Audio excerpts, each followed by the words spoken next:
بل دلته مسله دا یاده کوي لازم نه ده چې نظر به د حسدګر لګي نو بیا ولې حسدګر ذکر شو غالبا چې څوک د چا نظر لګي په چا باندې بد نظر نو هغه د حسد د لاسه لګي نور د دین علاوه هم اسباب شتي خو هغه نادره ني کله ناکله لږ ډېري او دا چې دي اکثر بد نظر هغه ال انسان په بد نظر سره نظر کیږي چې کله سره هغه بل سره حسد کوي خداغینه بعد دریمه دعا عائشہ رضی اللہ عنہ روایت ته او دا کوم روایت چې موږ ذکر کو د امام مسلم امام ترمذی راوړو داغینه بعد د دریمه دعا کې د عائشہ رضی اللہ عنہ روایت ته د امام بخاری امام مسلم راوړل وی کان رسول الله صلی الله علیه وسلم اذا اشتكى منا انسان مسحه بيمينه چې په من کې به کله هم یو کس بیمار شو نو رسول الله سلم به په هغه باندې خپل ښی لاس راښ کو او دا دعا به یې وي دا د دم اچولو طریقه ده ښی لاس په هغه ځای باندې چې په کوم ځای څه په کوم ځای باندې تکلیف او درد دی او دا دعا به یې وي اذهب البأس رب الناس دا بیماری لري که ای د خلکو ربا وشفي شفا ورکا انت الشافی تشفا ورکون کے لا شفاء الا شفاؤک نشتی شفا مگر ستا د طرف نه ده چې ته ورکی شفاء لا یغادر سقما دسی شفا ورکا چې هیڅ قسم بیماری شاته پرې نه تي چاته یاده ته ووایه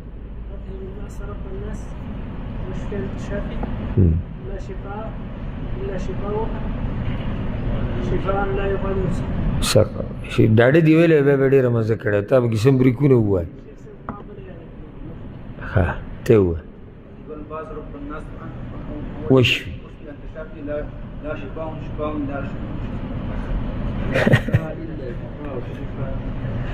ده پکې ډېر بریکونه واخېستو ته ډېر تېز شوې پکې لا شفاء الا شفاؤک شفاء لا يغادر سقما سو بیری و بت یادش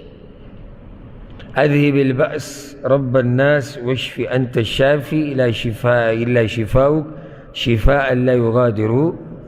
سقما اسان دي او الله دا کم دمونه ممونه چې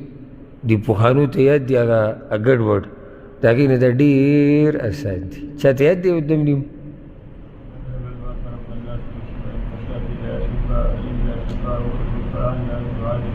بارك الله فيك أذهب البأس رب الناس واشفي أنت الشافي لا شفاء إلا شفاءك شفاء الله يغادر سقما بارك الله فيك أسيدي دعاكم ستتوجه لالا دلانا لو سوک شفاء نشوي اگر کاغا پیغمبر تھے ځکه چې دې ځکه رسول صلی الله علیه وسلم په لاس راکاږي ګوره او وی الله ته وی الله شفا ولا ورک او چې دا خبره چاته وکړي که نه کوم خلکو چې دا نظریه ده چې رسول صلی الله علیه وسلم سره خزاني دي او دا دي او دغه هغوی اوخ بې ادبه ګستاخ رسول دی وی دا هغه خلک دي چې ورب الکعبه قسم پې